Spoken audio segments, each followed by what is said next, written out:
చోటు ఇవ్వకుండా, మన హృదయంలో దేవునికి స్థానాన్ని ఇవ్వకుండా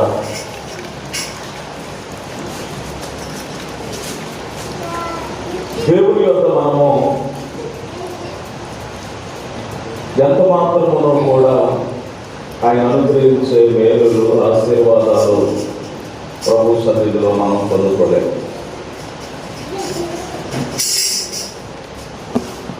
దేవుని వాక్యములో నుంచి ఈరోజు కొన్ని విషయాలు మనం నేర్చుకోబోతూ ఉన్నాం. ఈరోజు మనం నేర్చుకోబోతున్నటువంటి మాటలో ప్రియులారా, దేవునికి మన హృదయంలో స్థానం ఇస్తే, దేవునికి మన హృదయంలో స్థలం ఇస్తే దేవుడు మనల్ని ఏ స్థితిలో ఉంచుతాడు, దేవుడు మనల్ని ఏ స్థానంలో ఉంచుతాడు, అది ఈరోజు మనం నేర్చుకోబోతున్నాం. పరిశుద్ధ బైబిల్ గ్రంథంలో నుంచి 2వ రాజుల గ్రంథము 12వ అధ్యాయము 1 నుంచి 3 వచనాలు మనం చదువుతాం.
జాగ్రత్తగా దేవుని మాటలు మనం నేర్చుకోవాలి.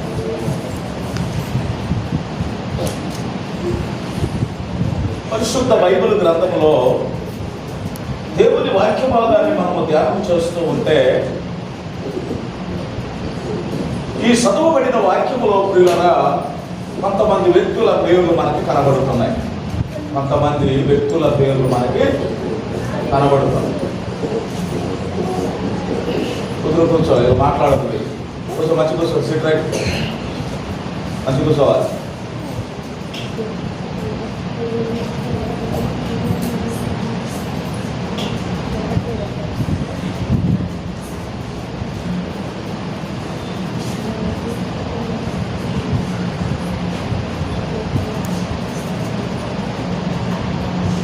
రెండవ రాజుల గ్రంథము 12వ అధ్యాయము 1 నుంచి 3 వచనాలు మనం చదివినప్పుడు కొంతమంది వ్యక్తుల పేర్లు మనకి కనబడుతున్నాయి. ఎవరి పేర్లు అంటే అవి? ఎవరి పేర్లు కనపడుతున్నాయి?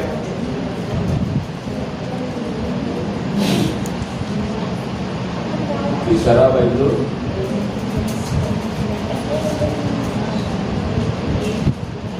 ఎంతమంది పేర్లు ఉన్నాయమ్మా?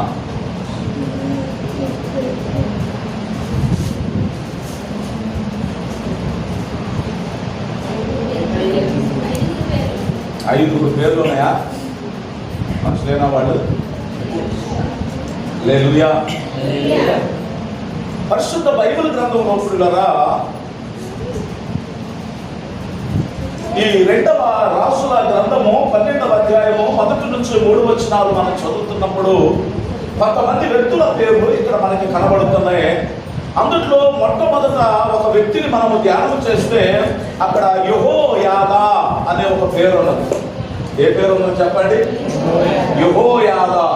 ఎవరైనా యెహోయాదా అంటే ఈయన యాజకుడు. ఎవరంటేనా యాజకుడు అంటే పాస్టర్ గారు. ఎవరంటేనా పాస్టర్ గారు. రెండవ వ్యక్తి ఇక్కడ మనకి కనబడుతున్నాడు. ఆయన పేరు ఏమిటంటే యోవాషు. చెప్పండి పేరేమిటి? యోవాషు. యోవాషు ఈయనెవరంటే ఇశ్రాయేలులకు రాజు. ఎవరంటే ఒక రాజు గారు. ఇక్కడ ఒక పాస్టర్ గారు కనపడుతున్నాడు, ఒక రాజు గారు కూడా కనపడుతున్నారు. ఇక్కడ జాగ్రత్తగా మనం ఆలోచన చేద్దాం పిల్లరా. రే కూర్చోవాలి. ఒక పాస్టర్ గారు కనపడుతున్నాడు, అదే సమయంలో ఒక రాజు గారు కూడా ఇక్కడ కనపడుతున్నారు. పాస్టర్ గారి పేరు ఏమో యెహోయాదా, రాజు గారి పేరు యోవాషు. రాజు గారి పేరు యోవాషు. ఈ యోవాషు రాజు ఇశ్రాయేలు ప్రజలను పరిపాలిస్తూ ఉన్నాడు. యెహోయాదా అప్పుడు ఆ ఇశ్రాయేలు పరిపాలిస్తున్నటువంటి ఆ జనానికి, లేకపోతే ఆ రాజు గారికి, ఆ ప్రాంత ప్రజలందరికీ కూడా ఈయన ఒక యాజకుడిగా ఉన్నాడు, ఒక సేవకుడిగా ఉన్నాడు, ఒక సేవకుడిగా ఉన్నాడు. అయితే జరిగినటువంటి విషయం ఏమిటో కొద్ది నిమిషాలు మనము ఆలోచన చేద్దాం. దేవుని యొక్క వాక్యవాదాన్ని చూడండి. దేవుని వాక్యవాదాన్ని మనము గమనిస్తూ ఉన్నప్పుడు పిల్లరా, ఈ రెండవ వచనాన్ని ఒకసారి మనం చదువుకున్నాం. రెండవ వచనాన్ని, యాజకుడైన యెహోయాదా అమ్మా తనకు బుద్ధి నేర్పిన వాడై ఉండు దినములన్నిటిలో యోవాషు యెహోవా దృష్టికి అనుకూలముగానే ప్రవర్తించెను. ఎప్పుడట? యెహోయాదా ప్రభునందు మిక్కిలి ప్రియులారా, యోవాషుకు బుద్ధి నేర్పినంత కాలము కూడా ఈ రాజుగారు దేవుని సన్నిధిలో లేకపోతే ఎలా ఉన్నాడంటే ఆయన చాలా చక్కగా ఆయన యొక్క ప్రవర్తన ఉంది అని దేవుని వాక్యంలో రాయబడింది. ఆయన యొక్క జీవిత విధానం చాలా బాగా ఉన్నది. ఆయన నడవడిక బాగున్నది, ఆయన ప్రవర్తన బాగున్నది, ఆయన హృదయము దేవుని దృష్టికి యథార్థంగా ఉన్నది. ఎప్పుడు సేవకుడు ఆయనకి బోధించినంత కాలము, సేవకుడు బుద్ధి చెప్పినంత కాలము, సేవకుడు దేవుని యొక్క వాక్యాన్ని నేర్పించినంత కాలము, సేవకుడు ప్రియులరా ఆ యొక్క యోవాషు అనే రాజుకు అంటే ఆయన బుద్ధి నేర్పినప్పుడట, వాక్యాన్ని వినిపించినంత కాలము కూడా యోవాషు ఎలా ఉన్నాడట? దేవుని సన్నిధిలో ఎలా ప్రవర్తించాడు చెప్పాలి? యెహోవా దృష్టికి అనుకూలముగానే ప్రవర్తించాను. అయితే ఉన్నత స్థలములను కొట్టివేయబడక నిలిచాను. జాగ్రత్తగా వినాలి. యెహోవా దృష్టికి యోవాషు ప్రియులారా అన్ని విషయాలలో యథార్థంగానే నడుచుకున్నాడు. కానీ అయితే ఆయన ఏం చేయలేదన్నా? ఏం చేయలేదండి? ఉన్నత స్థలాలను కొట్టివేయలేదు. స్తోత్రం చెప్పండి గట్టిగా, గట్టిగా స్తోత్రం చెప్పండి. ఏం చేయలేదు చెప్పండి? ఆయన దేవుని సేవకుడు యెహోయాదా గద్దించినంత కాలము కూడా పిల్లరా, బుద్ధి చెప్పినంత కాలము కూడా ఆయన దేవుని సన్నిధిలో యథార్థంగా నడుచుకున్నాడట. కానీ ఆయన ఒక పని చేయలేకపోయాడు. ఏ పని చేయలేకపోయాడంటే ఆయన ఏం చేయలేకపోయాడు? ఏం చేయలేదు? ఉన్నత స్థలాలను కొట్టివేయలేదు. దేవుని దృష్టికి యథార్థంగానే నడుచుకున్నాడట. ఎట్లా నడుచుకున్నాడు చెప్పండి? దేవుని దృష్టికి యథార్థంగానే నడుచుకున్నాడు. కానీ ఏం చేయలేదంటే ఈయన ఉన్నత స్థలాలను ఈయన కొట్టివేయలేదు అని దేవుని వాక్యంలో మనం నేర్చుకుంటున్నాం. ఇంకా మనం చూస్తూ ఉంటే పిల్లరా, దేవుని వాక్యవాదాన్ని జాగ్రత్తగా మనము ఆలోచన చేద్దాం. ఈ రాజు ఉన్నత స్థలమును కొట్టివేయలేదు, రాజు ఉన్నత స్థలములను కొట్టివేయలేదు కనుక ప్రజలు ఏం చేశారట? ధూపము వేశారట. ప్రజలు ఏం చేశారట? ధూపము వేశారట. ఇంకా మనం చూస్తూ ఉంటే ఉన్నత స్థలములను కొట్టివేసి ఆ స్థానములో దేవునిని ప్రతిష్ఠ కొట్టివేయకుండా ఉండటాన్ని బట్టి ఆ ఉన్నత స్థానాలలో స్థలములో ఉన్నటువంటి ఆ విగ్రహాలకు ఈ ప్రజలందరూ కూడా ఏం చేస్తున్నారంటే ధూపము వేస్తున్నారు, బలులు అర్పిస్తూ ఉన్నారు. అంటే ఈ రాజుగారు ఎలాగ ఉన్నాడు అని అంటే పిల్లరా, ఒక ఆ ప్రజలను తప్పు త్రోవలో నడిపించేవాడిగా ఆయన ఉన్నాడు. ప్రజలను వక్ర మార్గంలో నడిపించడానికి యోవాషు కారణమయ్యాడండి. ప్రజలను పిల్లరా ఒక తప్పుడు మార్గములో, ఒక వక్ర మార్గములో నడిపించడానికి యోవాషు కారణమయ్యాడు. ఇతడు యెహోవా దృష్టికి అనుకూలంగానే నడుచుకున్నాడు, యెహోవా దృష్టికి యథార్థంగానే నడుచుకున్నాడు. సేవకుడు గద్దించినప్పుడు, బుద్ధి చెప్పినప్పుడు అతడు యథార్థంగానే నడుచుకుంటూ వస్తున్నాడు. కానీ ఉన్నత స్థలాలను కొట్టివేయలేదు. మీకు తెలుసా, మరొక విషయాన్ని నేను చెప్తా చూడండి పిల్లరా. దేవుని వాక్యమును మనము ఆలోచన చేద్దాం. మొదటి రాజుల గ్రంథము 15వ అధ్యాయము 14వ వచనాన్ని కూడా మనం చదువుదాం. మొదటి రాజుల గ్రంథము 15వ అధ్యాయము 14వ వచనం. ఆసా తన దినములన్నీ హృదయపూర్వకంగా యెహోవాను అనుసరించను, కానీ ఉన్నత స్థలములను తీసివేయకపోయెను. చూడండి, ఆసా తన దినములన్నీ హృదయపూర్వకంగా యెహోవాను అనుసరించి నడుచుకున్నాడు, కానీ ఏం చేయలేకపోయాడట? ఉన్నత స్థలాలను తీసివేయలేకపోయాడు. హల్లెలూయా.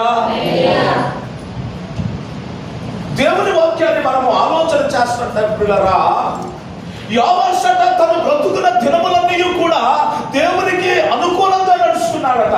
ఆశ యథార్థంగా నడిచాడట, కానీ ఉన్నత స్థలాలను కొట్టివేయలా, ఉన్నత స్థలాలను తొలగించలా. ఆ దినాల్లో ప్రియులరా, ఆ ఉన్నత స్థలాలలో ఏముంటాయంటే విగ్రహార్పితమైన ప్రతిమలు, విగ్రహార్పితమైన బొమ్మలు. అలాంటి చక్కబడినటువంటి బొమ్మలు ఉన్నత స్థానములో, స్థలాలలో నిలిపేటటువంటి వారు. రాజుగారు దేవునికి అనుకూలంగానే ఉంటున్నారు, రాజులు యథార్థంగానే ప్రవర్తిస్తున్నారు, రాజులు యథార్థంగానే దేవునితో నడుస్తున్నారు. కానీ వారి జీవితంలో ఏమున్నదంటే ఆ ఉన్నత స్థలాలను కొట్టివేయలేకపోతున్నారు. ఆలోచించండి. ప్రార్థన బాగానే చేసుద్దు, కానీ పాటలు బాగానే పాడుద్ది, కానీ సాక్ష్యం బాగానే చెప్పుద్ది, కానీ ఆదివారం చక్కగా బైబిల్ పెట్టుకొని మందిరానికి వెళ్ళొద్దు, కానీ లో ఉంది భూమి, లోనే ఉంటుంది భూమి. ఏమండి చూడండి, వ్యక్తి మంచోడే కానీ అని అంటాం. చూసావా కొన్నిసార్లు, పిల్లోడు చాలా మంచోడయ్యా కానీ అని అంటాం. అంటే ఏదో ఉంది లోపం వెనక. ఆ అమ్మ మంచిదేనయ్యా కానీ అని అంటాం మళ్ళీ వెంటనే. అంటే ఏదో ఉంది ఆ అమ్మలో. ఇక్కడ చూడండి, యోవాషట ప్రియులరా, చూడండి, యెహోయాదా బుద్ధి నేర్పినంత కాలం దేవుని దృష్టికి అనుకూలంగా నడుచుకున్నాడు, కానీ ఉన్నత స్థలాలను పడగొట్టలేకపోయాడు. ఆసారాజు కూడా ప్రియులరా, ఆయన దేవునికి అనుకూలంగా ప్రవర్తించాడట, హృదయపూర్వకంగా నడుచుకున్నాడట, యథార్థంగా ఉన్నాడట, కానీ ఉన్నత స్థలాలను తొలగించలేదట. మంచోళ్ళని అన్ని విషయాల్లో మంచోళ్ళమే, అన్ని విషయాల్లోనే బాగానే ఉంటాం, కానీ ఎక్కడో ఉంటుంది కాస్త వంకర బుద్ధి, వంకరతనం మనిషిలో. పిల్లలు ఆలోచించాలి జాగ్రత్తగా. అన్ని బాగానే ఉంటాయి, ప్రతిదీ బాగానే ఉంటుంది, ఎక్కడో ఒక చోట మానవుని జీవితంలో వక్ర బుద్ధి ఉంటుంది. అందుకే దేవుడు అంటున్నాడు, వాళ్ళు యథార్థంగా నడుచుకున్నారు, వాళ్ళు యథార్థంగా ప్రవర్తించారు, కానీ వారు ఉన్నత స్థలాలను కొట్టివేయలేదు. ఆలోచించారండి. జయరాజు గారు మంచోడే కానీ అనంటే, మంచోడే కానీ అనంటే ఏదో ఉంది వెనక, చెడ్డ పేరు, ఒక చెడ్డ పని, ఒక చెడ్డ బుద్ధి. అందుకే అక్కడ వచ్చింది, కాస్త కాడి మానవుని జీవితంలో. ఇప్పుడు యోవాసు కానీ ఆసారాజు కానీ మరొక మాటను మనం చదువుదాం పిల్లల కిందకి. అదే మొదటి రాజుల గ్రంథము దేవుని వాక్యములో నుంచి మనం చదువుకుంటూ వద్దాం దేవుని యొక్క వాక్య భాగాన్ని. మరియు అతడు తన తండ్రి ప్రతిష్ఠించిన వస్తువులను, తాను ప్రతిష్ఠించిన వస్తువులను, వెండియు బంగారమును, ఉపకరణములను యెహోవా మందిరములోనికి తెప్పించెను. దినములన్నిటిను ఆసాపును ఇశ్రాయేలు రాజైన యెహోషాపును యుద్ధములు జరుపుచుండెను. చూడండి, ఉన్నత స్థలములను కొట్టివేయలేదు. ఉన్నత స్థలములో విగ్రహాత్మకమైనటువంటి వాటిని తీసుకొచ్చి ప్రతిష్ఠించాడు. కాబట్టి తాను జీవిత కాలం అంతా జరిగిన అలచడులు, గొడవలు ఒక భయంకరమైనటువంటి ఉన్నాయి. ఒక మానవుని వ్యక్తిగత ఆత్మీయమైనటువంటి జీవితంలో పిల్లగా ఎన్ని మంచి పనులు చేసినా ఏదో ఒక రకమైనటువంటి ఒక్కరి జీవితం మనలో కనుక ఉన్నట్లయితే అది దేవునికి ఎంత మాత్రమునో మహిమ తీసుకురాదు, మనకు అంత మాత్రమునో అది ఆశీర్వాదము కాదండి, ఆశీర్వాదము కాదు. పరిశుద్ధ బైబిల్ గ్రంథములో దేవుని వాక్యభాగాలను మనము ధ్యానం చేస్తుంటే యోవాషు కానీ ఆసారాజు కానీ వీళ్ళందరూ చేయవలసిన పని ఉన్నత స్థలాలను కొట్టివేయాలి, ఉన్నత స్థలాలను చిన్నాభిన్నము చేయాలి, అక్కడ దేవునికి బలిపీఠము కట్టాలి, దేవునికి మందసం కట్టాలి. ఎందుకు అని అంటే దేవుడు రాజులుగా చేశాడండి, దేవుడు వారిని అభిషేకించుకున్నాడండి, దేవుడు వారిని ప్రతిష్ఠించుకున్నాడు ఇశ్రాయేలు ప్రజలకు రాజులుగా.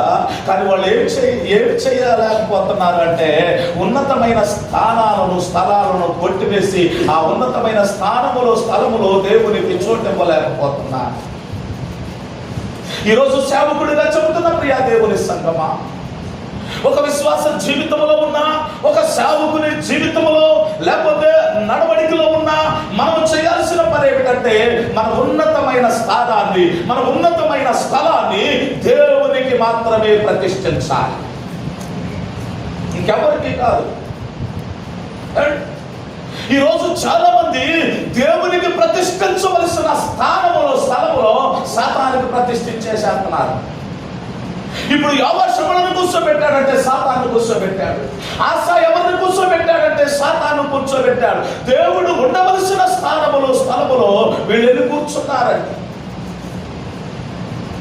దేవునికి ఎంత నొప్పి, దేవునికి ఎంత బాధ కలుగుతుంది ఆలోచన చేయండి ఒకసారి. పరిశుద్ధ బైబిల్ గ్రంథంలో దేవుని వాక్య భాగాన్ని మనము ధ్యానం చేస్తూ ఉంటే చక్కని విషయాలు పరిశుద్ధ బైబిల్ గ్రంథంలో మనకి కనబడుతూ ఉంటాయి. చక్కని విషయాలు పరిశుద్ధ బైబిల్ గ్రంథంలో మనకి కనబడుతూ ఉంటాయి. దేవుని వాక్యాన్ని మనం పరిశీలన చేస్తూ ఉన్నప్పుడు విలువైన మాటలు మనకి కనబడుతూ ఉన్నాయి. చదువుదాం, చూడండి ఒకసారి.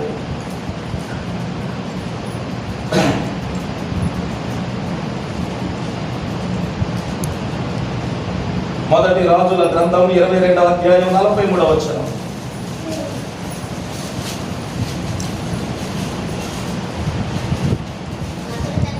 అతడు తన తండ్రి అయిన ఆసా యొక్క మార్గములన్నిటినీ అనుసరించి యెహోవా దృష్టికి అనుకూలముగా ప్రవర్తించుచూ వచ్చాను. అయితే ఉన్నత స్థలములను తీసివేయలేదు, ఉన్నత స్థలములలో జనులు ఎంతనో బలులు అర్పించుచు ధూపము వేయుచూ ఉండేది. ఆసా కుమారుడు యెహోషువ. తండ్రి ఏం చేశాడో కొడుకు కూడా అదే చేస్తున్నాడు. తండ్రి ఏమి చేస్తే కొడుకు అదే చేస్తున్నాడు. ఎవడు యోవాషు ఏం చేశాడో ఆసా అది చేశాడు. ఆసా ఏం చేస్తున్నాడు, ఆశా కుమారుడైనటువంటి యెహోషువ కూడా అదే చేస్తున్నాడు. ఇక్కడ ఎవరు రాయబడుతుందంటే అతడు తన తండ్రి అయిన ఆసా యొక్క మార్గములన్నిటినీ అనుసరించి యెహోవా దృష్టికి అనుకూలంగా ప్రవర్తించాడు. దేవుని దృష్టికి ఎట్లా నడుచుకున్నాడట? అనుకూలంగా నడుచుకున్నాడట. తండ్రి అంత యథార్థంగా నడుచుకున్నాడు, ఆయన కూడా అంత యథార్థంగా నడుచుకున్నాడు. కానీ ఏం చేయలేదట, ఉన్నత స్థలాలను తీసివేయలేదు. చెరులెక్క బలు అనిపిస్తున్నారు, దూపము వేస్తున్నారు. ప్రజలు తప్పు త్రోవలో నడవటానికి, తప్పుడు మార్గాలలో నడవటానికి, ప్రజలు పాపము చేయటానికి రాజులు కారణమైపోతున్నారు. ఎంత దౌర్భాగ్యపు పరిస్థితి పిల్లలు ఆలోచన చేయాలి. ఈరోజు దేవుని పిల్లలమైనటువంటి మనము ఏది చేస్తే మన పిల్లలు అది చేయటానికి ఇష్టపడతారండి. మనం ఎలా నడిస్తే మన పిల్లలు అలా నడవటానికి ఇష్టపడతారు. అందుకే దేవుని సేవకుడిగా నేను మీకు చెప్పేటటువంటి విషయం ఏమిటి అంటే, దేవుని యొక్క సన్నిధిలో ఉన్నటువంటి మనమందరం కూడా ఏమండి, మన ఉన్నతమైన స్థలాన్ని ఎవరికి ఇవ్వాలి అంటే, ఎవరికి ఇవ్వాలి? అక్కడ దేవునికి మాత్రమే ఒక మందస్సం బలిపీఠం కట్టాలి. మీకు అందరికీ తెలిసిన ఒక వ్యక్తిని నేను చూపిస్తాను, చూడండి. 2వ రాజుల గ్రంథము 18వ అధ్యాయము 4వ వచనాన్ని మనం చదువుదాం. 18వ అధ్యాయం 4వ వచనం. ఉన్నత స్థలములను కొట్టివేసి విగ్రహములను పగలగొట్టి దేవతా స్తంభములను పడగొట్టి మోసే చేసిన ఇత్తడి సర్పమును చిన్న భిన్నములుగా చేసెను. దానికి ఇశ్రాయేలు నెహుష్టాను పేరు పెట్టి దానికి ధూపం వేయించు వచ్చి ఉండిరి. చూడండి, ఇక్కడ ఒక రాజుగారు మనకి కనబడుతున్నారు పిల్లరా. ఈ రాజుగారు ఏం చేశారు అని అంటే, చూడండి, ఉన్నత స్థలాలను కొట్టివేశాడట, విగ్రహములను పడగొట్టాడట, దేవతా స్తంభములను పడగొట్టి మోసే చేసిన ఇత్తడి సర్పములు చిన్నాభిన్నములుగా చేశాడట. ఆ స్థానములో దేవునికి ఒక మందస్సాన్ని బలిపీఠాన్ని కట్టాడు. 7వ వచనాన్ని చదువుదాం. 7 కావున యెహోవా అతనికి తోడుగా ఉండును, అతను వెళ్ళిన చోటునెల్లా అతడు జయము పొందెను. అతడు అశ్షూరు రాజులకు సేవ చేయకుండా అతని మీద తిరగబడి. చూడాలి, ఎవరు రాయబడుతుంది? అతడు ఉన్నత స్థలాలను కొట్టివేసినందునట. ఈ రాజుగారు పేరు పిల్లలు హిజ్కియా రాజుగారు ఉన్నత స్థలాలను కొట్టివేసి అక్కడ నిలవబెట్టించిన ప్రతిమలను చిన్నాభిన్నము చేసినప్పుడట, దేవుడు ఏం చేశాడు? ఆ రాజుగారికి తోడుగా ఉండి అతను వెళ్ళిన మార్గాలన్నింటిలో అతన్ని కాపాడుకుంటూ వచ్చాడట. అతనికి జయాన్ని ఇచ్చాడు. ఏమిచ్చాడు? ఎక్కడికి వెళ్ళినా జయమే, ఎక్కడికి వెళ్ళినా ఆశీర్వాదమే, ఎక్కడికి వెళ్ళినా దీవెనే, ఎక్కడికి వెళ్ళినా సమృద్ధైనా కృప ఈ రాజుగారికి దొరుకుతుంది పిల్లలు. ఎందుకు ఎక్కడికి వెళ్ళినా ఈ రాజుగారికి సమృద్ధైనటువంటి కృప దొరుకుతుంది? చెప్పండి. ఏం చేశాడండి? విగ్రహములను పగలగొట్టేశాడు. ఈ విగ్రహాలను పగలగొట్టేశాడు, చిన్నాభిన్నము చేసేసేసాడు విగ్రహాలను. ఇప్పుడు మన యొక్క హృదయములో ఎవరికి మనం ప్రతిష్ఠించాలి? ఉన్నతమైన స్థానాన్ని అంటే దేవునికి మనం ప్రతిష్ఠించాలి. దేవునికి ఉన్నత స్థలాన్ని, ఉన్నత స్థానాన్ని దేవునికి ప్రతిష్ఠించాలి. మనం ఏమంటామంటే నా బిడ్డల నిండా వాళ్ళేనండి, నా హృదయం అంతా అదేనండి, ఇదేనండి అంటే దేవుడు ఉండవలసిన హృదయములో, దేవుడు ఉండవలసిన స్థానములో, దేవుడు నిలవవలసిన స్థానములో, దేవుడు కోరుకుంటున్న స్థానములో పిల్లరా మనము దేవునికి అవకాశం ఇస్తున్నాం. దేవుడు మాత్రం ఇక్కడ ఉండటం లేదు. మీకు అందరికీ తెలిసిన ఒక విషయం నేను చెప్తాను, చూడండి. ఆదికాండము 28వ అధ్యాయము 15వ వచనం.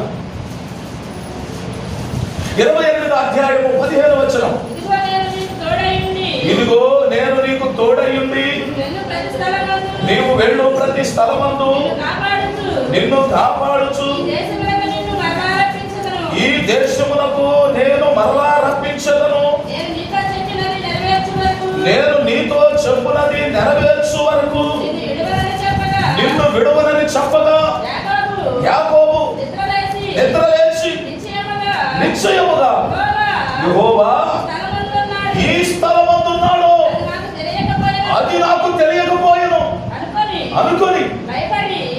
భయపడి ఈ స్థలము ఎంతో భయంకరం, ఇది దేవుని మందిరమే కానీ వేరొకటి కాదు. చాలు వినండి.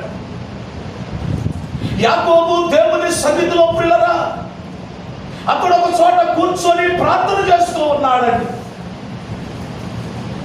నిద్రపోతా ఉన్నాడు. అతడు నిద్రపోతున్నటువంటి సమయంలో అతనికి ఒక కల వచ్చేసి, కళ కూడా మామూలు కళ కాదు, ఉన్నతమైనటువంటి కళ. ఒక నిచ్చెన భూమి మీద వేయబడి దాని కొన ఆకాశం అంటుతుందంట. దాని మీద దేవుని దూతలు ఎక్కుతూ దిగుతూ ఉన్నారట. అంత ఉన్నతమైన దర్శనాన్ని యాకోబుకి ఎందుకు ఇచ్చాడు అని అంటే, నీవు నా కొరకు ఉన్నతమైన పనులు చేయాలి, నీ ఉన్నతమైన స్థానాన్ని నాకు ఇవ్వాలి, నీ ఉన్నతమైన స్థానాన్ని నేను కోరుకుంటున్నాను, కాబట్టి నీకు ఉన్నతమైన ఒక దర్శనాన్ని ఇస్తున్నాను దేవుడు చెబుతున్నాడు. ఆ రాయి మీద తల పెట్టుకున్నాడు, నిద్రపోతూ ఉన్నాడు పిల్లరా. అతడు నిద్రిస్తూ ఉండగా ఆయనకు ఒక కళ కనపడుతుంది. ఆ కళలో ఆయనంతా చూసి భయపరచిపోయి, ఆ కళలో ఆ దర్శనం చూస్తూ ఉండగానే దేవుడు యాకోబును ఆశీర్వదిస్తున్నాడు. యాకోబు, నేను నిన్ను నలుదిక్కులా వ్యాపింపజేస్తా, నువ్వు వెళ్ళే ప్రతి స్థలములో నిన్ను ఆశీర్వదిస్తా, నువ్వు అడుగు పెట్టే ప్రతి స్థలము నేను ఆశీర్వదిస్తా, నువ్వు ఎవరిని దీవిస్తే నేను వాళ్ళని దీవిస్తా, నువ్వు ఎవరిని శపిస్తే నేను వాళ్ళని శపిస్తా, నువ్వు వెళ్ళిన చోట నీకేది తక్కువ కానివ్వను. ఈ ఆశీర్వాదాలన్నీ, శుభవచనాలన్నీ కూడా యాకోబు వింటున్నాడు. కలలో నిద్రపోకుంటూ వింటున్నాడు. వింటూ ఉండగా కలలో మెలకు వచ్చేసి దిగ్గున లేచి కూర్చున్నాడు. ఏంటి కళ? వెంటనే దిగ్గున లేచి అతడు ఏం చేస్తున్నాడు తెలుసా పిల్లరా? 22వ వచనాన్ని ఒకసారి మనం చదువుదాం. 22వ వచనం. మరియు స్తంభముగా నేను నిలిపిన ఈ రాయి దేవుని మందిరము. 21వ వచనం నుంచి చదవండి. అప్పుడు యాకోబు నేను తిరిగి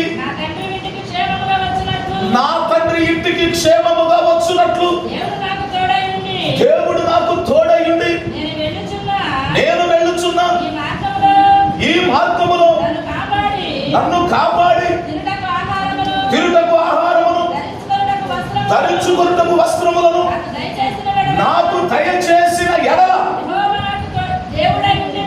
యెహోవా నాకు దేవుడయుండును, మరియు స్తంభముగా నేను నిలిపిన ఈ రాయి దేవుని మందిరమగును, మరియు నీవు నాకిచ్చు యావత్తులో 10వ వంతు నిశ్చయముగా నేను నీకు చెల్లించదనని మొక్కుకున్నాడు. ఎక్కడ మొక్కుకుంటున్నాడు? ఊరు కాని ఊరు, అరణ్యములో ఒంటరిగా మిగిలిపోయాడు. దేవుని దర్శనం వచ్చింది. దేవుని దర్శనము కళ్ళారా చూశాడు, దేవుని మాటలు చెవులారా విన్నాడు. ఇప్పుడు దిక్కున లేచి అంటున్నాడు, ఇది నిజంగా దేవుని మందిరమే కాని వేరొకటి కాదు, పరలోకపు గవిని ఇదే, ఇక్కడ దేవుడు ఉన్నాడు. ఎంత భయం వేసిందో యాకోబుకు ఆ దర్శనం చూసిన తర్వాత. మనం కూడా భయం వేస్తుంది కొన్నిసార్లు. వాక్యం విన్నప్పుడు, వాక్యము చేత హెచ్చరించబడినప్పుడు, మన తప్పు మనకి తెలిసినప్పుడు చాలాసార్లు మనకి భయం వేస్తుంది. కానీ ఆ భయం ఎంతవరకు ఉంటుంది అని అంటే పిల్లరా, మరి అది భక్తిగా, ఆ పరిశుద్ధతగా మారేంత వరకు ఆ భక్తి, ఆ భయము మన జీవితంలో ఉండదు. యాకోబు నిద్ర లేచి మిక్కిలి భయపడి, అయ్యో ఇది ఇక్కడ నిజముగా దేవుడు ఉన్నాడు ఈ స్థలంలో, ఇది దేవుని మందిరమే కాని వేరొకటి కాదు, పరలోకపు గవిని ఇదే, నేను తెలుసుకోలేకపోయానని భయపడి అంటున్నాడు. నేను తలగడగా పెట్టుకున్న ఈ రాయి నేను తిరిగి వచ్చినప్పుడు దేవుని మందిరం అయింది. దాని మీద నూనె పోసి ప్రార్థన చేస్తున్నాడు. నేను తలగడగా పెట్టుకున్న ఈ రాయి దేవునికి మందిరం అయింది.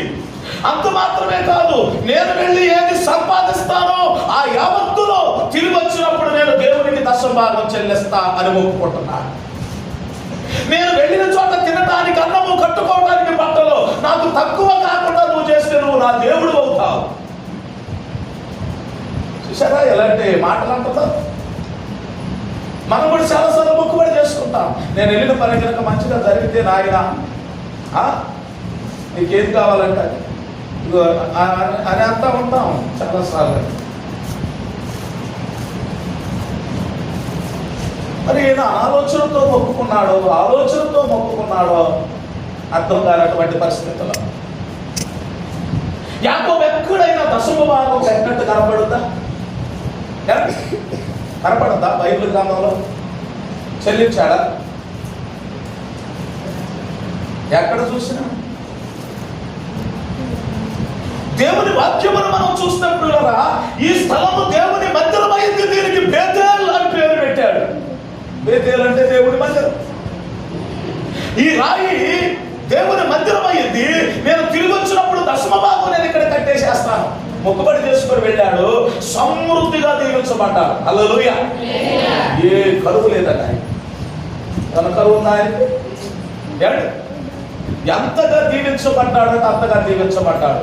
ఆ మామతో ఏమంటాడు తెలుసా? మామ, నేను నీ దగ్గరకు రాకముందు కొంచెమే. ఏమన్నాడండి ఆయన? నేను నీ దగ్గరకు వచ్చినప్పుడు, నేను నీ దగ్గరకు వచ్చి చూసినప్పుడు, నేను ఈ యొక్కకు రాకమునుపు నీకొంత కొంచెమేగా, నేను వచ్చిన తరువాత దేవుడు నిన్ను బహుగా ఆశీర్వదించలేదా? హల్లెలూయా. ఉందా మాట? దొరికిందా? చదువు. నేను రాకమునుపు నీకుండినది ఎంత? అబ్బా, ఎంతే. నేను రాకముందు నీకుంది కొంచెమే, మరి ఇప్పుడు వచ్చాక ఎందుకు ఆశీర్వదించబడ్డాడు? దేవుడు చెప్పాడు యాకోబుతో, నువ్వు అడుగు పెట్టు ప్రతి స్థలము నేను దీవిస్తా. మరి దేవుడు చేసిన వాగ్దానం ఏమైనా తిరగబడిందా? నిరార్థకమయ్యిందా?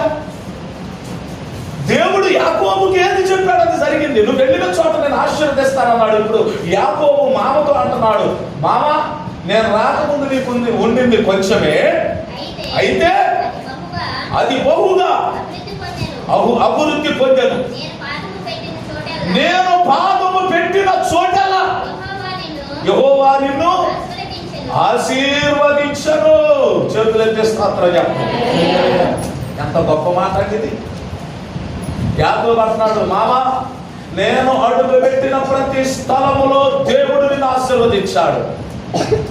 నేను వచ్చినప్పుడు, నేను రాకముందు నీ కొంచెమే, నేను వచ్చాక నువ్వు మహాభివృద్ధి పొందావు. దేవుని ఆశీర్వాదం మనిషిని అంటున్నారు. ఆలోచించండి. దేవునికి మొక్కుబడి చేసుకున్నాడు.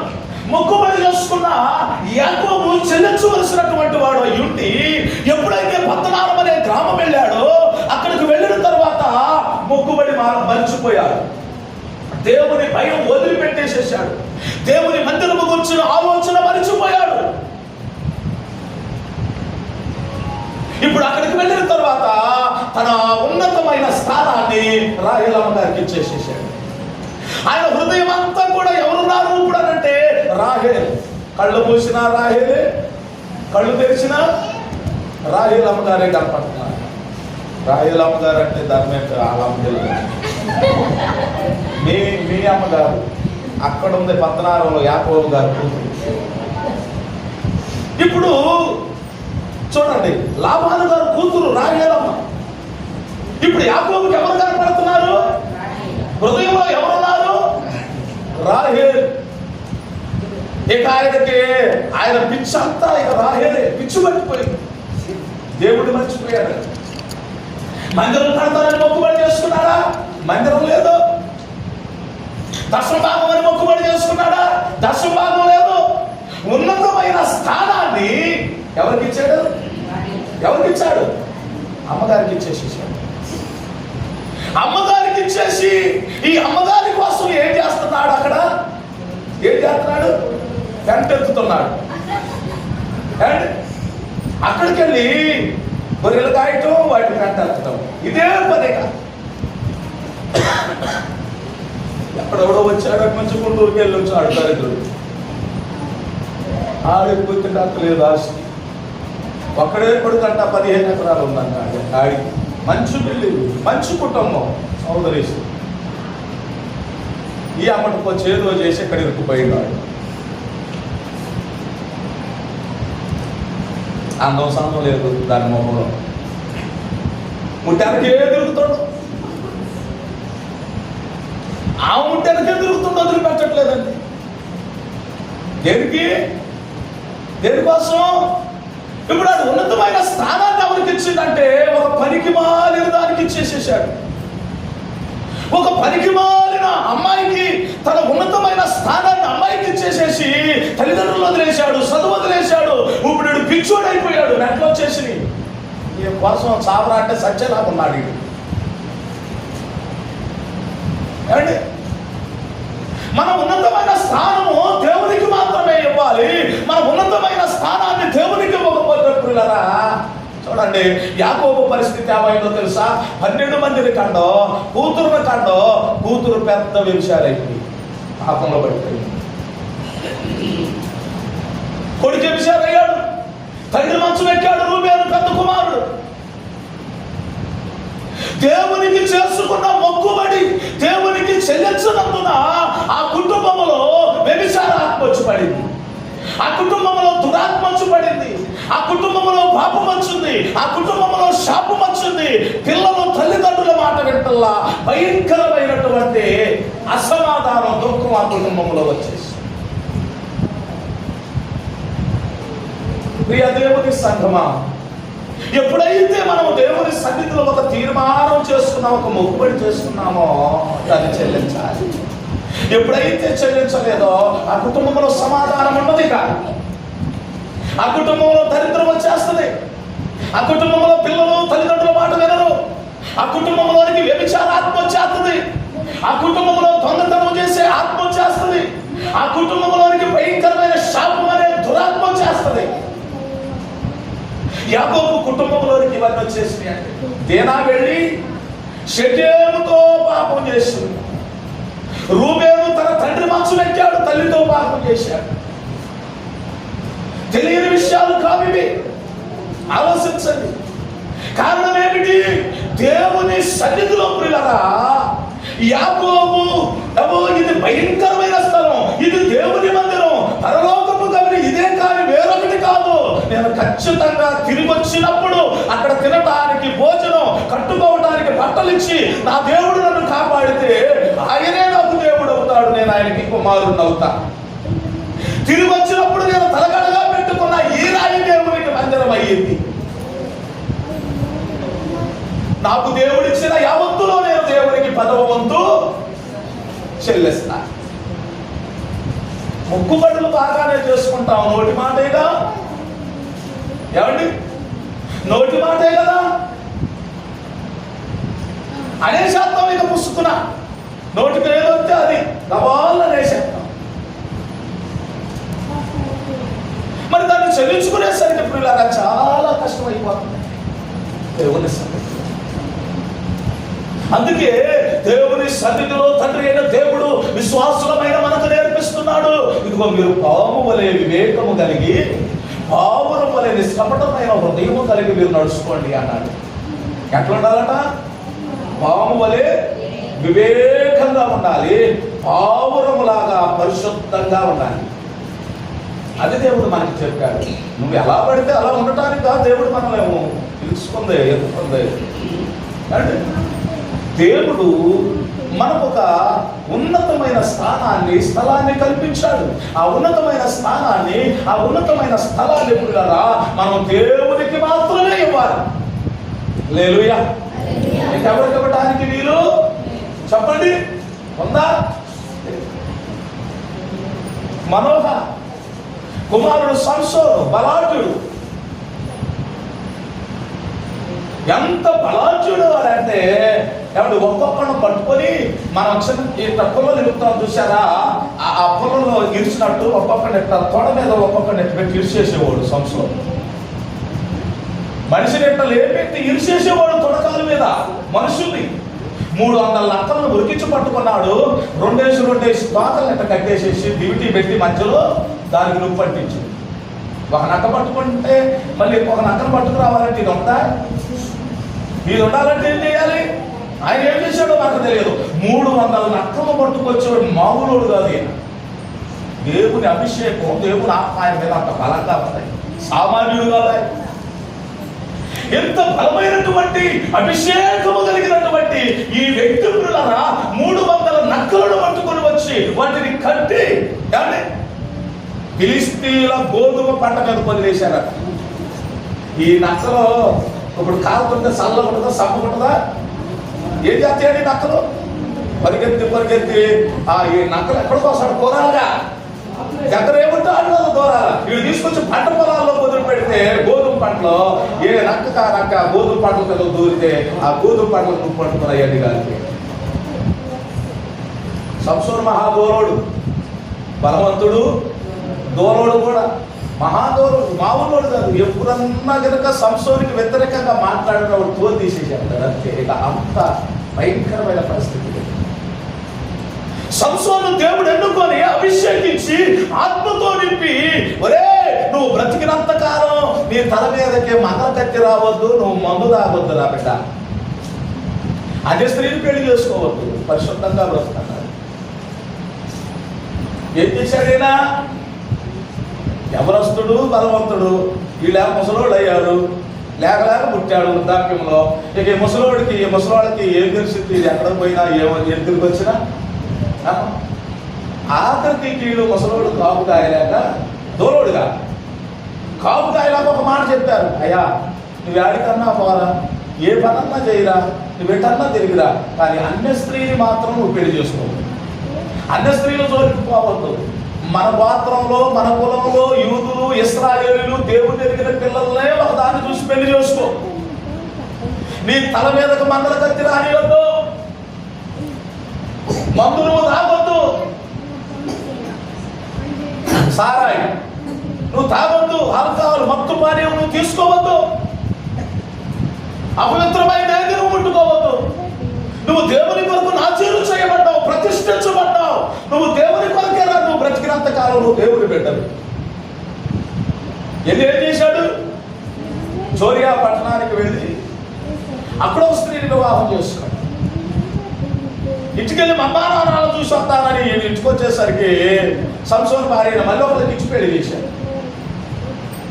పాపం ఆపుకోలేకపోయి వాళ్ళందరూ చంపిందంట. వెళ్ళి మామూలు కనుక మళ్ళీ ఆ జోరియా పట్టణంలో ఏం చేశాడంటే ఒక ఆమెను చూసి అక్కడ పెళ్లి చేసుకుంటూ ఇక ఆమె వలలో పడిపోయింది. ఉన్నతమైన స్థానాన్ని దేవునికి ఇవ్వాలి, ఉన్నతమైన స్థానాన్ని దేవునికి ఇవ్వకుండా దెలీలాకి ఇచ్చాడు.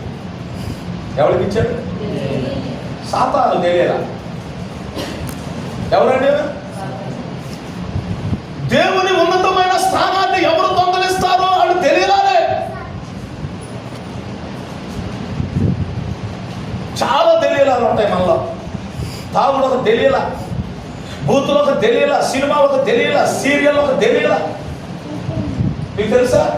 మనకు తెలియని ఎంతమంది దెలీలాలు ఇక్కడ కూర్చున్నారు. తిండి ఒక దెలీలా, అధికమైన తిండి, ఇవన్నీ దెలీలాలే. చాలా దెలీలాలు ఉన్నారు మన హృదయంలో. ఇవన్నీ సంపేసేయాలి. ఈ దెలీలాలని మొత్తం తీసి పక్కన పెట్టేసేసి ఇప్పుడు యేసయ్యకు మనసు వేసేసేయాలి. మనం యేసయ్యకు ఉన్నతమైన స్థానాన్ని ఇవ్వాలి. యేసయ్యకు ఉన్నతమైన స్థానాన్ని ఇవ్వాలి. ఇప్పుడు సంసోను యేసయ్యకు ఉన్నతమైన స్థానాన్ని ఇవ్వకుండా దెలీలాకు ఉన్నతమైన స్థానం ఇచ్చాడు. ఎంతకాలం చూస్తాడు దేవుడు మాత్రం? అండ్ ఎన్నిసార్లు ఎంతకాలం చూస్తాడు? కోరుకుంటాడా? కోరుకుంటాడమ్మా? ఎందుకని ఊరుకోడు? ప్రతి ఒక్కరికి ఒక సమయం ఉంది. చూస్తాడు చూస్తాడు చూస్తాడు. అరే బిడ్డ ఎన్నిసార్లు చెప్పాలి రా నీకు? వద్దంటే పొద్దాక అక్కడికే వెళ్తున్నావు, చేయొద్దన్నా పనే చేస్తున్నావు, తినొద్దన్నాదే తింటున్నావు. బుద్ధి లేనివాడు. 29వ సామెతల గ్రంథం ఎన్నిసార్లు గద్దించినా వినమాలని వాడు, లోబడని వాడు. లోబడని వాడు మరి హఠాత్తుగా ఇంకేమి లేదు అక్కడ. చూసి చదవచ్చుగా, అదే మనకి రావాలి.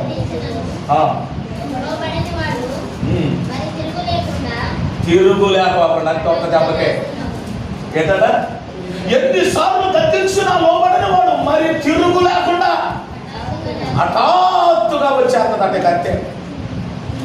తిరుగుండదిక చెప్పి రాదని చెప్పొస్తుందా ఏమా, చెప్పొస్తుందా?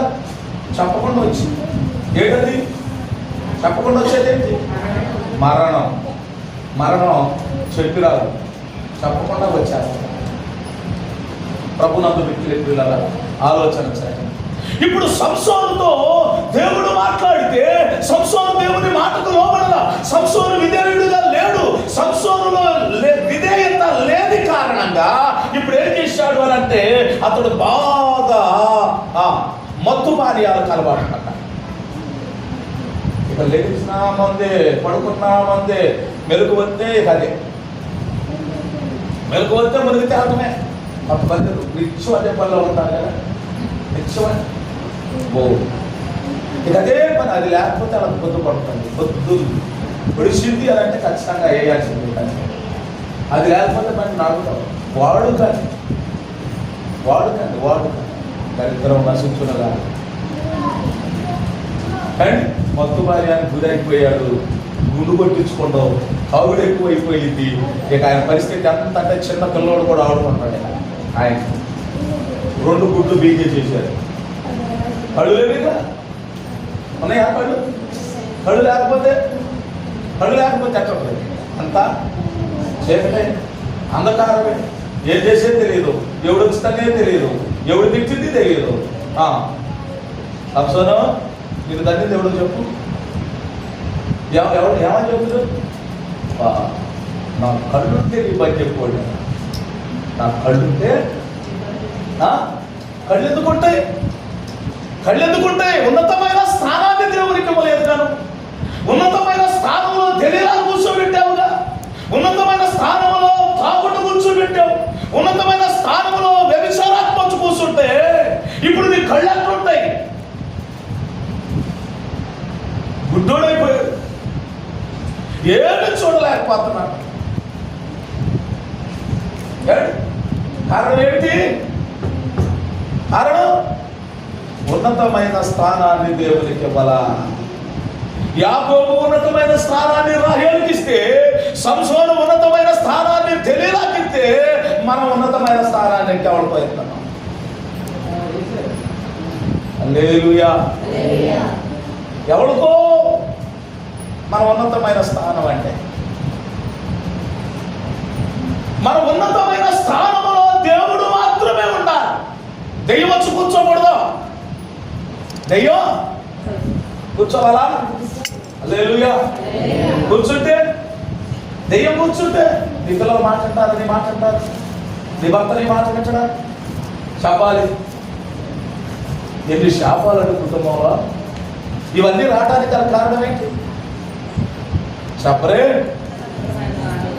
దేవునికి ఇవ్వట్ల, దేవునికి ఇవ్వట్లేదు. ప్రియ దేవుని సంగమా, ఆలోచన చేయాలి. ఒకసారి మనం దేవుని వాక్యాన్ని ఒకసారి మనం ఆలోచన చేయాలి. పరిశుద్ధ బైబిల్ గ్రంథములో దేవుని వాక్యాన్ని మనము ఆలోచన చేస్తే ఉన్నతమైన స్థానం మనం ఎవరికి ఇస్తున్నాం? ఉన్నతమైన స్థానంలో ఎవరుంటున్నారు? ఏదుంటుంది? యోవాషు ఉన్నతమైన స్థలాలను కొట్టివేయాల, ఆసా ఉన్నతమైన స్థలాలను తొలగించాల. ఆసా కుమారుడు యెహోషువాపాతు ఉన్నతమైన స్థానాలను కొట్టివేయాల. తన తండ్రి నడిచినట్టే,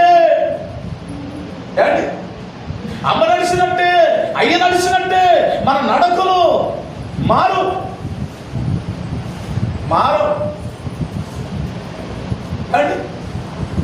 అందుకే వారి జీవితంలో అనేకమైన అనర్థాలు, శాపాలు, వాళ్ళ పరిస్థితులు వ్యతిరేకంగా మారిపోయాయి. దేవుని సేవకుడిగా నేను మీకు తెలియజేస్తున్న ఆలోచన చేద్దాం. దేవుని యొక్క మాటలను ప్రభునందు మిక్కిలి ప్రియులారా, దేవుని మాటలను మనం ఆలోచన చేద్దాం. ఉన్నత స్థలాన్ని దేవునికి ఇస్తే దేవుడు మనల్ని ఎంతగా ఆశీర్వదిస్తాడో మనం ఆలోచన చేద్దాం. చూడండి, పరిశుద్ధ బైబిల్ గ్రంథంలో ఒక్క మాటను మనము ఆలోచన చేద్దాం. ఆది కాండము 22వ అధ్యాయము మొదటి నుంచి మనం చదువుదాం. మొదటి నుంచి ఆ సంగతులు జరిగిన తరువాత దేవుడు అబ్రహామును పరిశోధించను. ఎట్లనగా ఆయన అబ్రహామా అతడు చిత్తము ప్రభువా నీకు అక్కడై ఉన్న నీ కుమారుడు అనగా నీవు ప్రేమించు ఇస్సాకును తీసుకొని మోరియా దేశమునకు పోయి అక్కడ నేను నీతో చెప్పబోవు పర్వతములలో ఒకదాని మీద దహనబలిగా ఏం చేయాలట? అర్పించమని చెప్పాడు. ఏమర్పించాలి? అమ్మా, ఏమర్పించాలమ్మా? కుమారుని ఏమర్పించాలి? ఏ బలది? దహన బలి. దహన బలి అంటే ఎట్లా ఉంటుంది? అగ్నిలో కాల్చే ముందు ఏం చేయాలి? తలకాయ ఉన్న పాటు నరకాలి. ఒక దెబ్బకి కోసేసేయాలి. మెడకాయ నరికేసేసి ఆ మనిషిని ఉన్నపాటున ఆ కట్టెల మీద పెట్టి తగలబెట్టేసేయాలి, దహించేసేసేయాలి. ఆ వ్యక్తి అలా దహించబడుతుంటే ఆ యొక్క పొగ పరలోకమందున దేవుని దగ్గరకు వెళితే ఆ వాసన దేవుడు ఆఘ్రాణిస్తాడట. అది దేవునికి ఇంపైన సువాసనగా ఆఘ్రాణిస్తాడట. అది అప్పుడు ఇప్పుడు కాదు. ఎప్పుడది? పితరుల కాలంలో. ఇప్పుడు బలి ఇయ్యాలా? కుక్కనే, కోడిని, నక్కనే, పందిని పోయాలా? ఏమి కోసే బలి లేదు ఇప్పుడు. అందుకంటే మన అందరి కోసం యేసయ్యే బలి అయిపోయాడు. బలి అర్పించిన ఒకప్పుడు బలి ఉంది వాస్తవంగా. ఇంకా మన పితరులు, మన సహోదరులు అన్యులకి తెలియక ఇంకా బలు అర్పిస్తున్నారు. కోడిని కోరుతున్నారు, మేకను కోరుతున్నారు, గొర్రెను కోరుతున్నారు. అవసరమైతే కట్టమైసమ్మ దగ్గరికి వెళ్ళి దున్నపోతులు పడి నరుకుతున్నారు. వాళ్ళకి తెలియక బలి అర్పించే పని లేదురా నాయన, యేసయ్య మనందరి కొరకు బలి అయిపోయాడు అని అంటే వాళ్ళకి అర్థం కాక ఇంకా వాడు బలులు అర్పిస్తూనే ఉన్నారు. ఇక మనం బలి అయితే మనం అర్పించనక్కరా? అది ఆచారంగా వచ్చినప్పటి నుంచి అది ఇప్పటికీ బాగా ఇంకా చాలా మందిలో చేస్తూనే ఉన్నారు. బలులు మనం అర్పించనక్కర్లా. రాయికో, పుట్టకో, చెట్టుకో తీసుకెళ్ళి మనం ఏది పోయినక్కర్లా. అవన్నీ అబద్ధం, ఒట్టొట్టి. అప్పుడు ప్రజలు ఒక నమ్మకాన్ని కలిగించడం కొరకు పరమ తండ్రి అయిన దేవుడే ఆ విధి విధానాన్ని పెట్టాడు. మళ్ళీ దేవుడే తీసేసేసాడు అది. అయితే కొంతమంది ఇంకా మనోనేత్రాలు వృద్ధితనంలో ఉండి ఇంకా అదే పని చేస్తున్నారు తెలియక. మనం ఏమనొద్దు సహోదరులు, వాళ్ళు తెలుసుకుంటారు. ఏదో ఒక రోజు వాళ్ళ కోసం మనం ప్రార్థన చేయాలి. దహన బలిగా అర్పించు. ఎవరు అర్పించాలి దహన బలి? నీ కుమారుడు. ఏ కుమారుడు ఆయన? నీవు ప్రేమించు కుమారుడు. ఎవన్నాడు? నీవు ప్రేమించు కుమారుడు. వెంటనే అబ్రహాముకు బలి పెరిగింది. కొన్నిసార్లు కొంతమందికి బలి తెలగదు. ఎందుకు ఎలగదంటే వాళ్ళు ఎన్నట్టుగానే ఉంటారు కానీ ఎలగరు. అందుకే బలి పెరగదు. బలుపు ఎలగదు. ఎన్నట్టుగా ఉండరు కొంతమంది, కానీ అన్నీ అంటారు. తెలుసా మీ కాడు వంశములు అంటారు చాలాసార్లు. అవును అంటే ఆ మామూలుగా మనం మాట్లాడుతూ ఉంటాం. ఈ ఫోన్ ఏమి ఉండదు. గట్టిగా చెవులో ఫోన్ పెట్టుకొని అటు ఇటు తిరుగుతుంటాం. మనం అనుకునే మొత్తం ఎక్కడ వాళ్ళ సొయ్యలు వాళ్ళు ఉండాలని అనుకుంటాం. మనం అన్ని వాడేసేస్తాం. వాడి మొత్తం రికార్డు చేసేస్తాడు. మన చరిత్ర అంతా అది ఎక్కడ ఉంటుంది. రేపు పొద్దున కొంతమంది చూస్తుంటారు, చెబుతూ ఉంటే గుర్రుగా 3 గంటలు చెప్పు, అయిపోయిన తర్వాత మన అర్థమైందా అని అనుకో. ఏముంటుంది అసలు? ఏమి బండ మీద నీళ్ళు పోసినట్టే. ఏమున్నది ఇక అసలు ఏమి తెలియదు కొంతమందికి. బాగా వింటారు, అసలు ఎంత బాగా వింటున్నారో ఏముండదంట వాళ్ళ దగ్గర. అబ్రహాంకి వెంటనే బలి పెరిగింది. అబ్రహామా, నీవు ప్రేమించు ఒక్కడై ఉన్న నీ కుమారుడు, నీవు ప్రేమించు ఒక్కడై ఉన్న నీ కుమారుడు. వెంటనే అబ్రహాంకి అర్థమైపోయింది, ఓహో ప్రభువా, నీకంటే ఎక్కువగా కుమారుడు ప్రేమిస్తున్నాను. అదేగా నువ్వు అనేది నాకు తెలుసు. అయితే ఏం చేయాలి? ఆ పర్వతాల్లో దాని మీద తీసుకెళ్ళి బలి అర్పించు. ఇప్పుడు వెంటనే లేగాలి. ఎక్కైనా ఏం చేయాలి? కట్టెలు చూసుకోవాలి, గాడిదలు చూసుకోవాలి, పనులను చూసుకోవాలా, కత్తి తీసుకోవాలా, కత్తి తీసుకోవాలా, నుప్పు తీసుకోవాలా, కుమారుడిని కూడా వెంట పెట్టుకుని. మరి ముసలమ్మ ఉందిగా, ఎవరా ముసలమ్మ? మరి శారమ్మ గారికి చెప్పాలా వద్దా? చెప్పాలిగా. మరి చెప్పకపోతే అసలు ముసలిదే. ఎక్కడ గుండెలు చచ్చిందో, చెబితే చచ్చింది, చెప్పకపోయినా చచ్చింది. ఏం చేయాలి ఇప్పుడు? ముసలమ్మ దగ్గరికి వెళ్ళి, అమ్మాయి శారమ్మ, దేవుడు ఇచ్చాడు, దేవుడు తీసుకుంటున్నాడే, మరి దేవుడు నన్ను పిల్లవాడిని పలిగమన్నాడు, మరి నువ్వేం మర్యాద పెట్టుకోమాట, నేను ఇల్లు వస్తాలే కానీ జాగ్రత్త, ఇల్లు జాగ్రత్త, పనివాడు జాగ్రత్త, గొర్రెలు జాగ్రత్త చెప్పాడా? చెప్పాడా? చెప్పలే. ఎందుకు చెప్పలా? చెప్పొద్దు. చెబితే ఎక్కడ అడ్డగించుద్దో, చెప్పితే ఎక్కడ అల్ప విశ్వాసం వస్తుందో, చెప్పితే ఎక్కడ అయ్యో లేకలాకొచ్చాడు నా కొడుకు, మళ్ళీ ఇడు కూడా నువ్వు తీసుకెళ్ళిపోతావా, ఈ నుంచి ఆ మాయిదారు దేవుడు మళ్ళీ అడిగాడా, మళ్ళీ కోరాడా, అది ఎక్కడ అంటుందో అని ఒక్క మాట కూడా చెప్పుకోకుండా వెళ్ళిపోయాడు. పిల్లోడు తీసుకొని, కట్టెలు తీసుకొని, నుప్పు తీసుకొని, పని వాళ్ళని తీసుకొని బయలుదేరి కొంత దూరం వెళ్ళాక పిల్లవాడు అడిగాడు, డాడీ ఏమన్నా? డాడీ డాడీనా? తండ్రి. ఇప్పుడు డాడీ, అప్పుడు తండ్రి. తండ్రి అని పిలిచాను. అందుకు అతడు, ఏది నా కుమారుడా, వాట్ మై డియర్ సన్ అన్నాడా? ఏది నా కుమారుడా, చదువుము అమ్మా.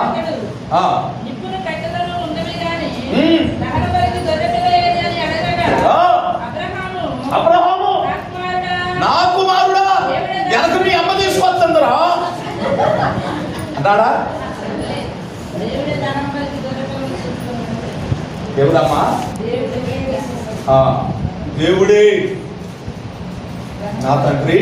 కట్టెలు ఉన్నాయి, నుప్పు ఉంది, కత్తి ఉంది, అన్నీ ఉన్నాయి, దహన బలికి గొర్రెది నాయన అని అంటే, నా కుమారుడా, దేవుడే దేవుడే నువ్వేనా బిడ్డమని చెప్పాడా? ఎందుకు చెప్పలా? పిల్లోడికి ఎందుకు చెప్పలా? చెప్పరేమ్మా. అబ్రహాముకున్నంత విశ్వాసం పిల్లోడుకుందో లేదో తెలియదు, అమ్మకుందో లేదో తెలియదు. అబ్రహాము విశ్వాస వీరుడు, విశ్వాసులకు తండ్రి అబ్రహాము. అందుకే శారాతో చెప్పలా, అందుకే పిల్లోడితో కూడా అల్లా. వీడు పరిగెత్తితే ముసలోడు ఆడికి వెళ్తాడు. నువ్వేరా ఆ బలి పశువు అన్నాడు ఒక్క మాట, 2 గంతుల్లో వెళ్ళిపోతున్నాడు అంతే. దొరుకుతుందా మళ్ళీ? మరి ముసలోడు ఆడకొరకాల తనమది ఆడ చూసుకోవాలా? అందుకే పిల్లోడు చెప్పడం, దేవుడు చూసుకుంటాడులేరా. కానీ ఇస్సాకు మాత్రం నెంబర్ 1 విధేయుడు అండి. కొడుకుల్లో ఇస్సాకు లాంటి కొడుకు బైబుల్ ఎక్కడ దొరకదు. హల్లెలూయా. అలాంటి కొడుకులుగా మన పిల్లలు మారాలి. ఆమేనంటే ఆమేనొద్దా? మారాలా? హల్లెలూయా. తీసుకెళ్ళి పిల్లోడిని అండవు. ఇక అక్కడికి వెళ్ళిన తర్వాత అంతా జరిగిన తర్వాత 3వ దినాన కన్నులు ఎత్తిండని రాశాడంట అక్కడ బైబుల్లో. ఎప్పుడు కన్నులు ఎత్తాడట? ఎప్పుడు కన్నులు ఎత్తి చూశాడట అండి? 3 రోజుల తర్వాత కన్నులు ఎత్తి చూశాడు. చదువామా అక్కడ? మొదట్లోనే కన్నులు ఎప్పుడు ఎత్తాడు? 2వ ఎప్పుడు? నాడు అబ్రహాము కనులెత్తి దూరము నుండి అది లేదా అది బైబిల్లో ఆ చోట చూసి ఆ? ఎన్నో వచనం 4. ఎన్నో రోజు కళ్ళు ఎత్తాడు? 3 రోజుల దాకా ఎట్ట తెచ్చుకోవడం? ఎక్కడ చూస్తాడు? నేల సూపులే. నేల సూపులు ఎప్పుడు చూస్తాం చెప్పండి?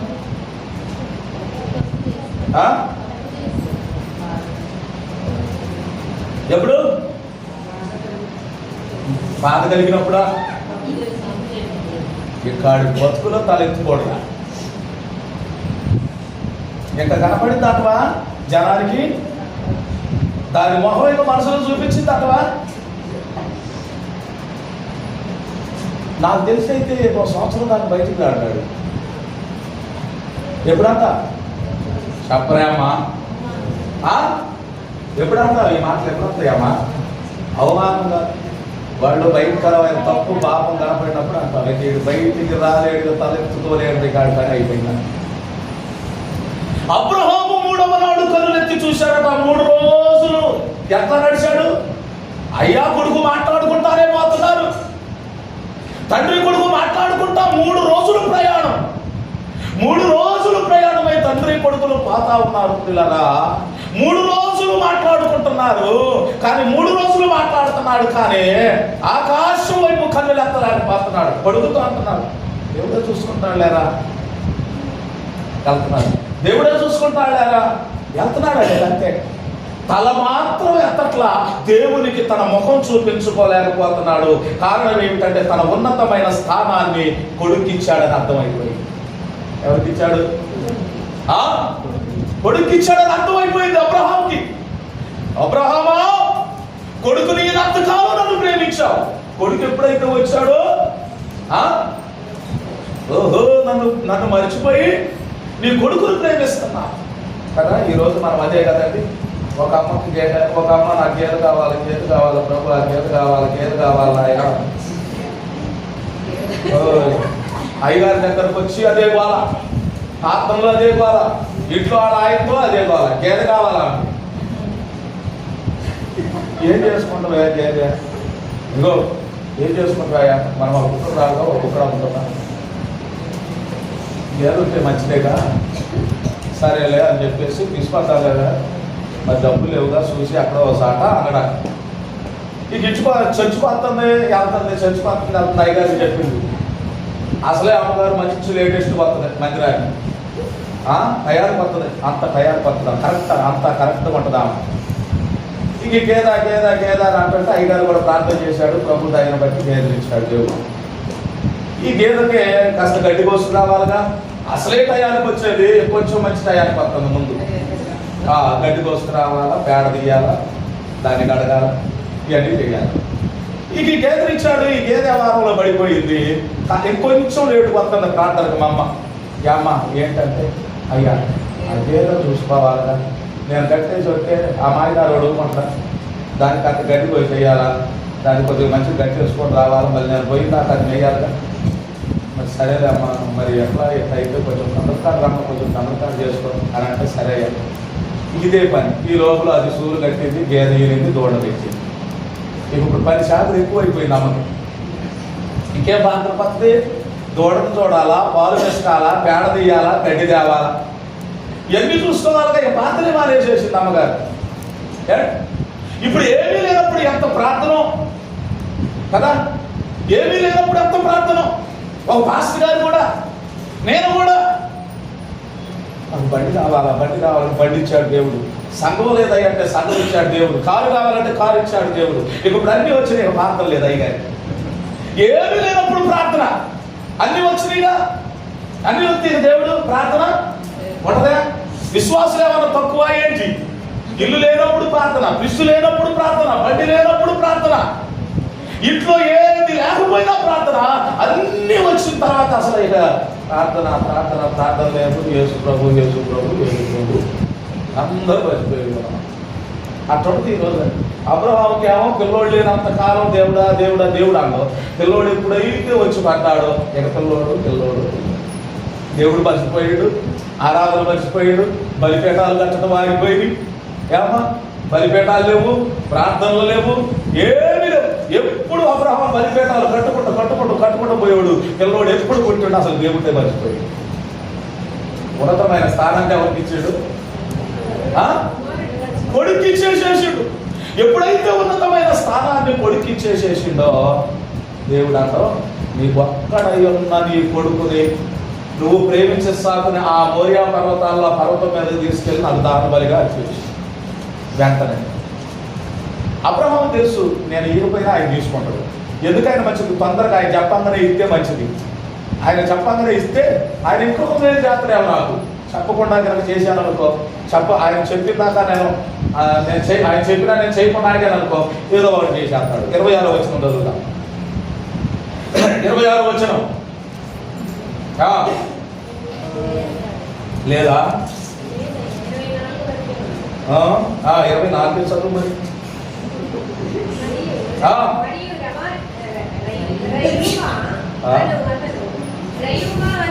ఎక్కడది?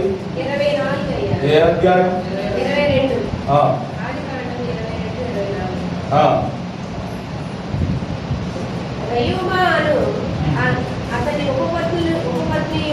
ఆది కాండము దేవుని వాక్యములో నుంచి మనం చదువుదాం.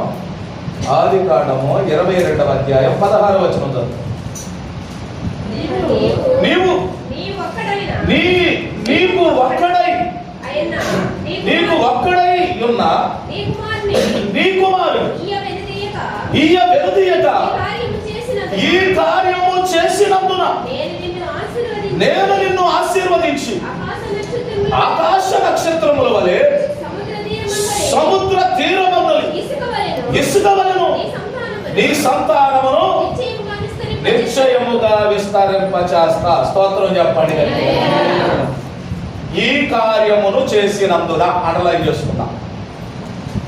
ఏ కార్యము? ఈ కార్యం అంటే ఏ కార్యం?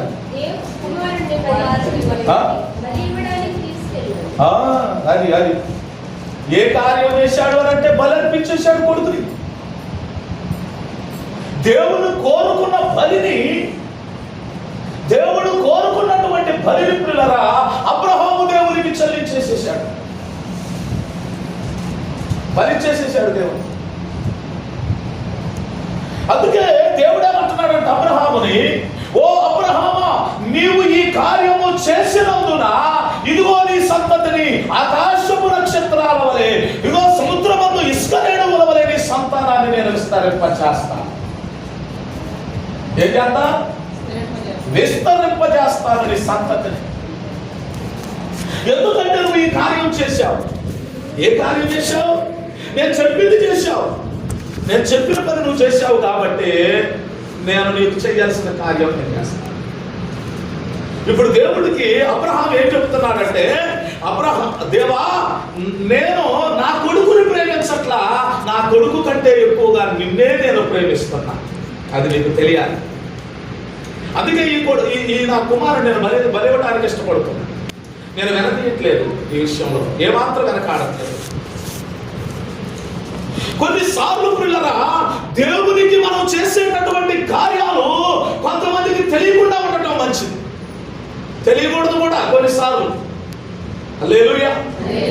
తెలియవచ్చా? తెలియకూడదు. తెలిస్తే ఏం జరుగుతుంది? ఆటంకాలు ఎక్కువైంది, అడ్డగింపులు ఎక్కువైంది, పని ముందుకు కొనసాగించబడదు. అందుకే అబ్రహాము తన భార్యకు చెప్పలా.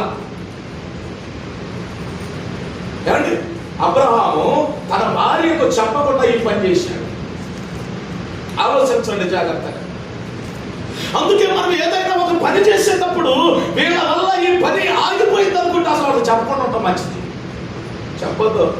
ప్రార్థన చేసే పని మొదలు పెట్టాలి. ప్రార్థన చేసే పని మనం మొదలు పెట్టాలి. కొన్ని విషయాలు భక్తుల భార్యలతో కూడా చెప్పకూడదు. ఒకసారి మీకా గ్రంథం ఒకసారి మనం చదువుదాం. చూడాలి 7వ అధ్యాయం.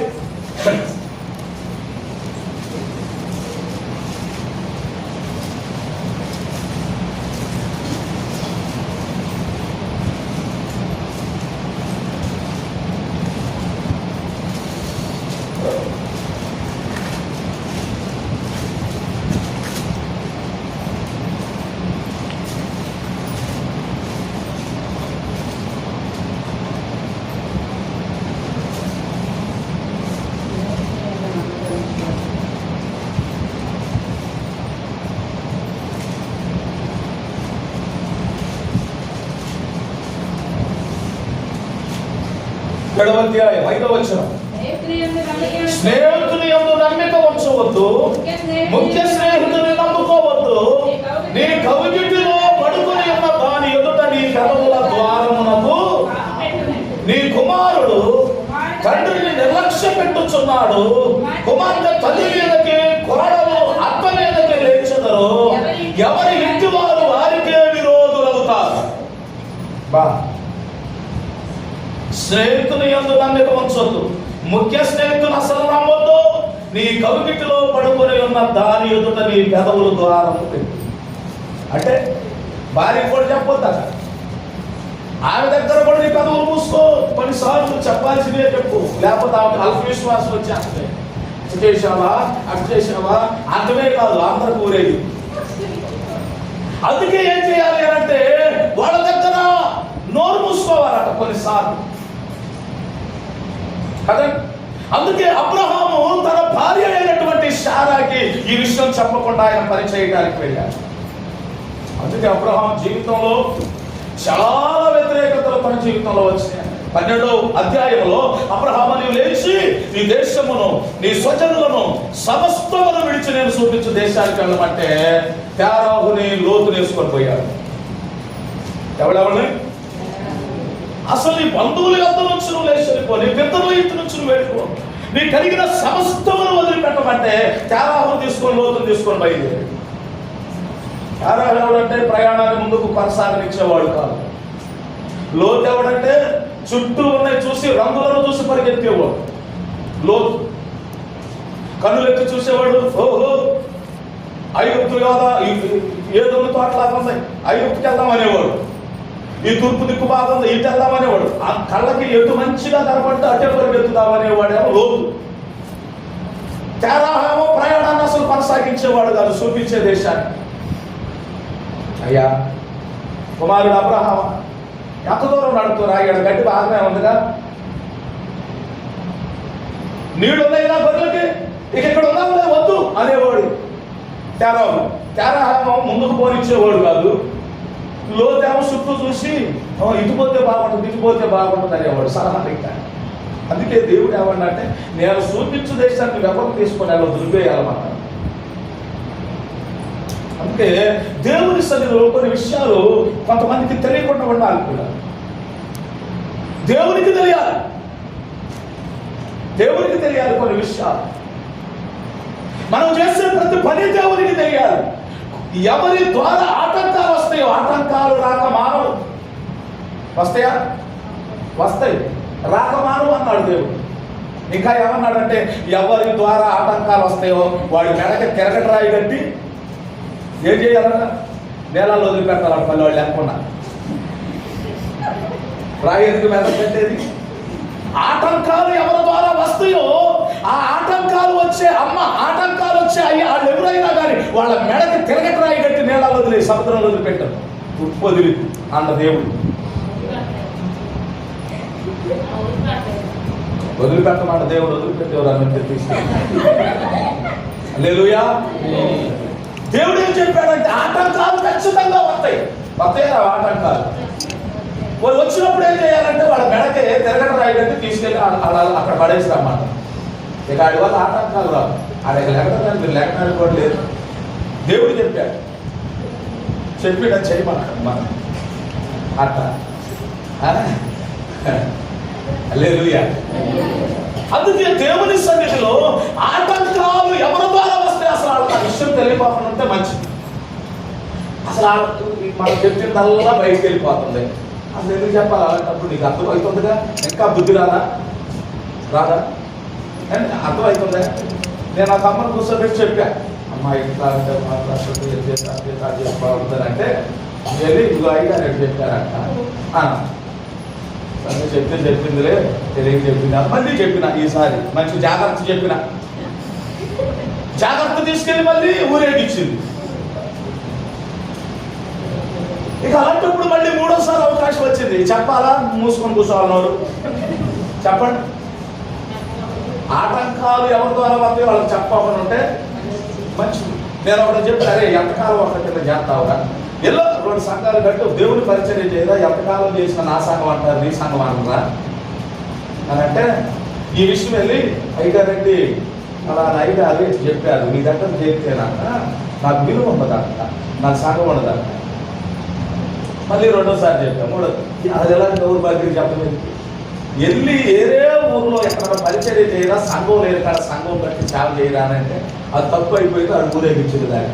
నేను కలెక్టర్ మంచితనం ఎవరైనా ఎత్తారా? ఇప్పుడు ఏం చేస్తాడో ఊరు పట్టుకొని తిరుగుతుండో ఎక్కడా సంఘం కట్టలేకపోతుండో, ఎక్కడా సంఘం కట్టలేకపోతుండో. ఆటంకాలు ఎవరి ద్వారా వస్తాయో ఆటంకాలు వచ్చేవాడిని తెలుసుకొని అసలు అది చెప్పకుండా ఉంటాం మంచిది. ఏ అమ్మకైనా అర్థమైందా? కొంతమంది కడుపులోది కట్టకపోతే వాళ్ళకి ఉప్పు తగ్గాల, ఉప్పు తగ్గేదాకా నువ్వు ఏం చేయాలంటే ఎప్పుడు రోడ్డు మీద పోతున్నాడు పిలిచిమని చెప్పాలి, వాళ్ళ చెప్పులు పాడైపోయేదా. కడుపు బరువు తగ్గదు కొంతమంది, అది పోతేనే ఆ గ్యాస్ పోతేనే. అయితే ఆటంకాలు వచ్చే వాళ్ళందరినీ కూడా పక్కన పెట్టుకుంటూ పోవాలి. అబ్రహాము చూడండి, శారమ్మను పక్కన పెట్టాడు, కొడుకును పక్కన పెట్టాడు.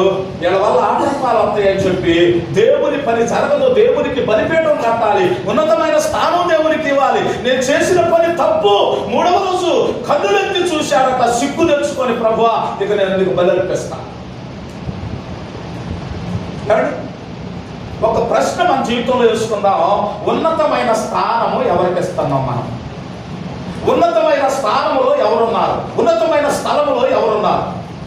ఆలోచన చేయండి జాగ్రత్తగా. మన ఇంటికాడ నుంచే మొదలు పెడదాం. మన ఇంటికాడ నుంచే ఎవరిస్తున్నారు ఉన్నతమైన స్థానాన్ని? ఉన్నతమైన స్థలాన్ని ఎంతమంది దేవునికి ఇచ్చారు? ఆలోచన చేయాలి గట్టిగా. ఆలోచించండి, తలవద్దు.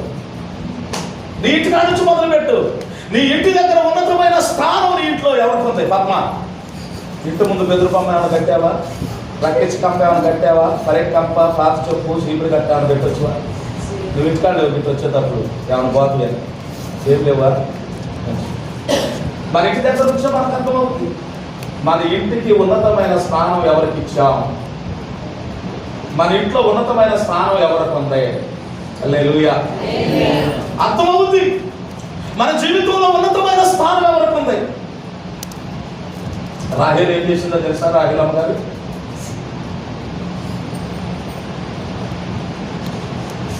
యాకోబు అక్కడి నుంచి బయలుదేరి అందరూ తీసుకొచ్చుకుంటుంటే పిల్లలందరూ భార్యలు, గాడికలు, ఒంటెలు, కావలసిన ఆస్తులు, గొర్రెలన్నీ దోచుకొని వస్తుంటే ఈ అమ్మగారు ఏం చేసిందంటే ఒక విగ్రహాన్ని దాచుకొని వచ్చి అక్కడి నుంచి సీక్రెట్గా పెట్టి దాచుకొని వచ్చి బొమ్మను తెచ్చుకుంది.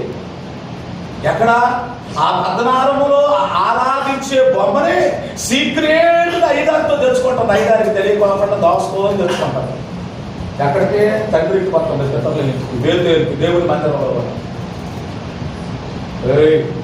ఇదిగో యాకోబు భక్తి వచ్చాడు, మోసం చేసి ఇంట్లో ఉన్న విగ్రహాలన్నీ ఎత్తుకుపోతున్నా, మన బొమ్మలన్నీ మన దేవుళ్ళు ఎత్తుకుపోతుంటారు బండి అని పరిగెత్తుకొని వస్తే అందరు బండ్లు, అందరు రథాలు చూస్తా ఉన్నా. ఏం చేసిందో తెలుసా? ఈ అమ్మ బొమ్మ మీద కూర్చొని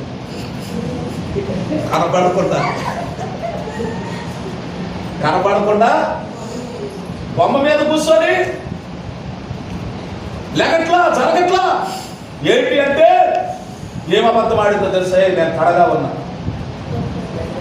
నేను ఎటు జరగకూడదు, లేకూడదు, కూర్చోకూడదు. ఎంత అబద్ధం ఆడిందంటే బొమ్మను తెచ్చుకోవడానికి. భయంకరమైనటువంటి పద్ధతులు, అలవాట్లు కలిగినటువంటి వాడు దేవునికి ఇవ్వవలసిన ఉన్నతమైన స్థానాన్ని దేనికో ఇచ్చేస్తా ఉన్నాడు. అందుకే దేవుని వాక్యంలో మనం చూస్తే యోవాషు దేవుని దృష్టికి యథార్థంగా ప్రవర్తించాడు, కానీ ఉన్నత స్థలాలు కొట్టివేయల. ఆస దేవుని దృష్టికి యథార్థంగా నడుచుకున్నాడు, కానీ ఉన్నత స్థలాలను తీసివేయల.